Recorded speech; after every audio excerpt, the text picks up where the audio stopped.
Mardi 20 novembre 2018, 11h15, au large de Pointe-à-Pitre en Guadeloupe. Victoire, le bateau Olmix coupe la ligne en première place de la Route du Rhum 2018 en classe multi.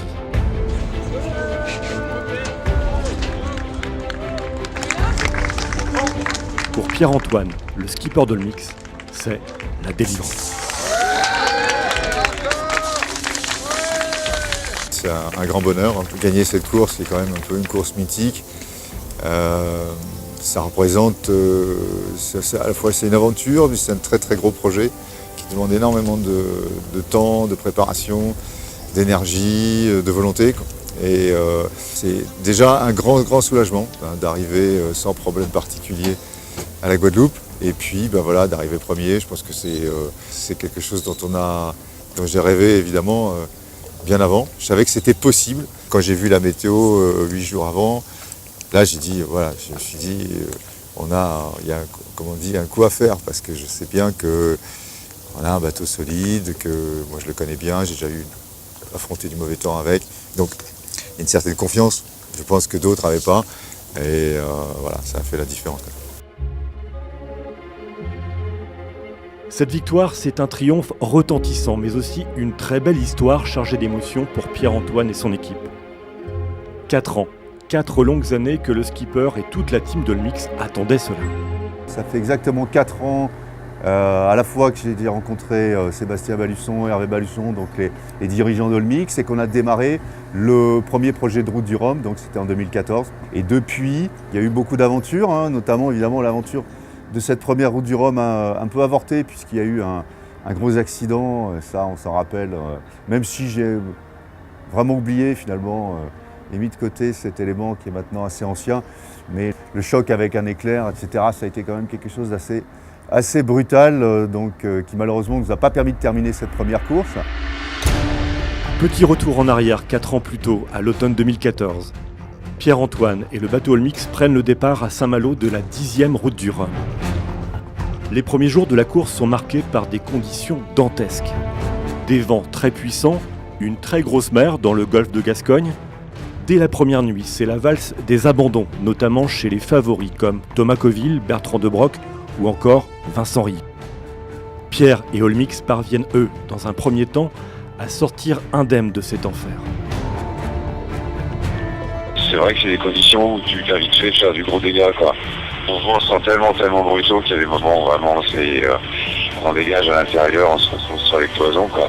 Le temps change beaucoup et les orages, là tout à l'heure il y avait des orages aussi encore là. Ces orages, Pierre-Antoine avait raison de s'en méfier, car le 4 novembre au matin, c'est le drame, le coup du sort. Au large de la Galice en Espagne, la foudre traverse le mât d'Olmix et la coque centrale du bateau. À un moment donné, je suis sorti pour aller régler les écoutes, là, parce que le vent avait changé encore. Et là, j'étais dans le cockpit central, là. Et puis, blanc, j'entendais tout un bruit indescriptible. Tout le matériel électrique a explosé dans le cockpit et surtout, le choc a occasionné une importante voie d'eau. Malheureusement, le bateau Olmix menace désormais de couler. Alors, pas d'autre choix. Pierre déclenche sa balise de détresse. Sébastien Roch sur GDF Suez est alors dérouté pour lui porter secours.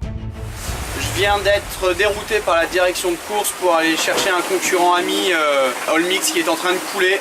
Donc je me dirige vers sa position et je vais essayer d'aller lui porter assistance. Je crois que je viens de le repérer. Je suis en stand-by en attendant qu'un hélicoptère vienne le chercher. Rapidement, Pierre-Antoine est élitreillé par les secours espagnols et ramené à terre à la Corogne.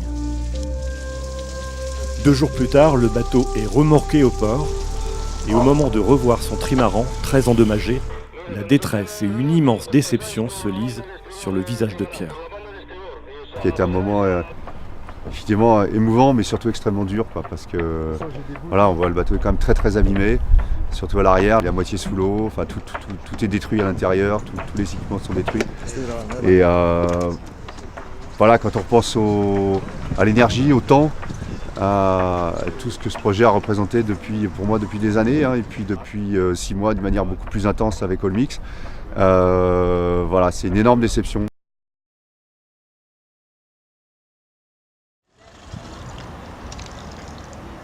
Il y a énormément d'incertitudes quant à la suite, même si je sais, et ça c'est important, qu'on a un vrai support de la part des équipes d'Olmix et qu'on va continuer l'aventure. Dès le début, suite à l'incident, on avait dit qu'on ne lâcherait pas. On n'a pas pour habitude de lâcher comme ça, donc c'est également l'ADN du groupe, hein, c'est de s'accrocher, de repartir. Et la renaissance de Pierre et du bateau Olmix commence au matin de ce 25 janvier 2015, au large de l'île de Groix en Bretagne. Le bateau Olmix est désormais en vue, remorqué sur 600 km à travers le golfe de Gascogne par le catamaran à moteur du navigateur Bob Escoffier.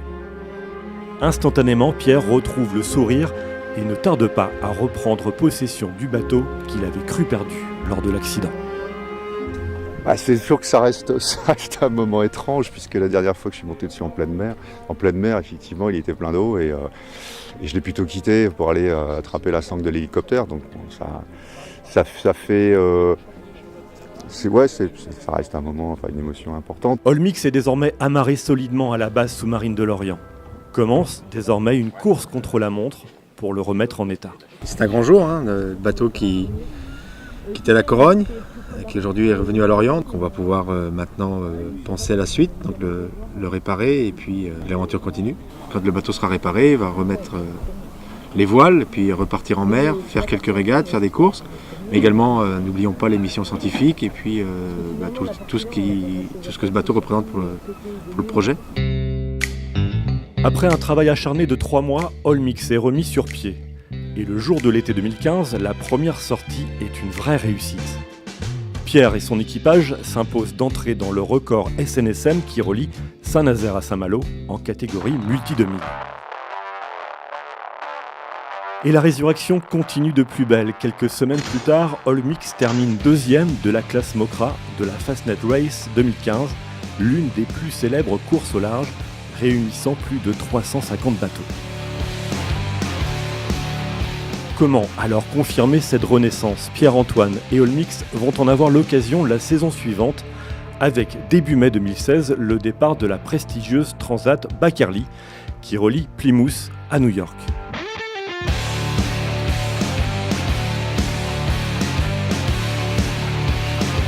Le 19 mai au matin, Olmix franchit la ligne en 3e position des Multi 50.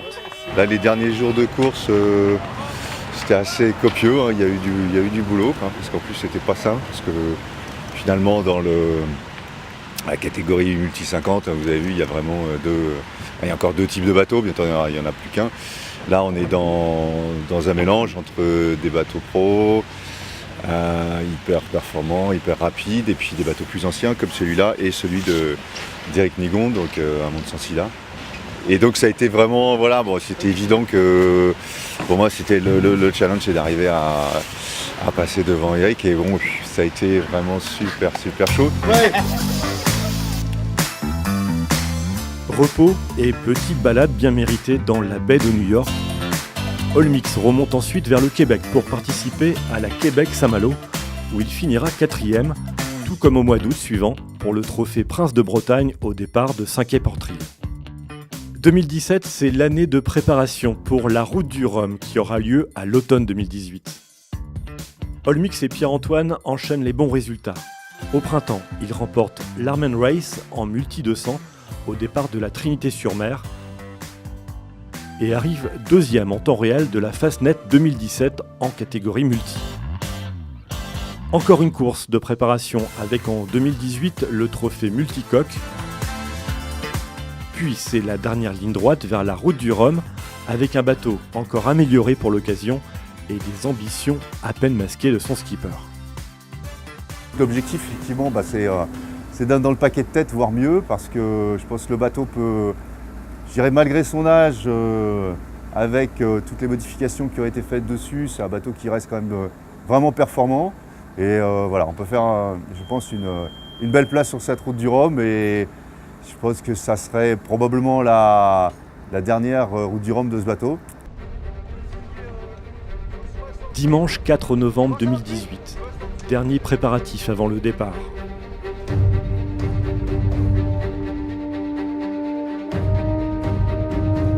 14h, c'est parti pour les 123 skippers de cette route du Rhum 2018 et Olmix à fière allure et des airs de détermination absolue.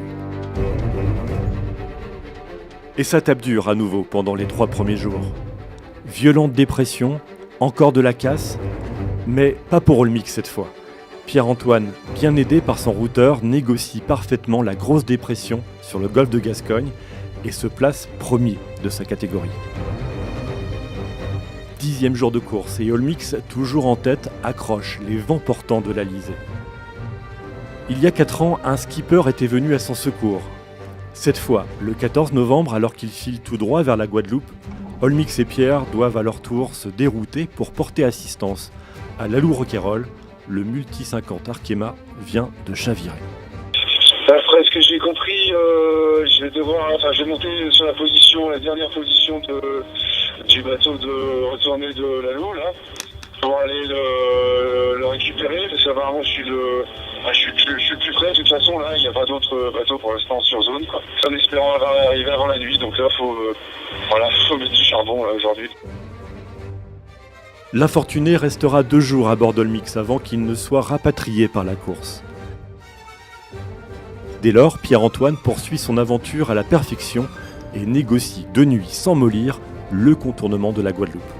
Le 20 novembre au matin, c'est fait. Olmix remporte la course dans la classe Rhum Multi. Il se permet même de devancer le premier Rhum Mono, les classes 40, ainsi qu'un certain nombre de monocoques de la classe IMOCA.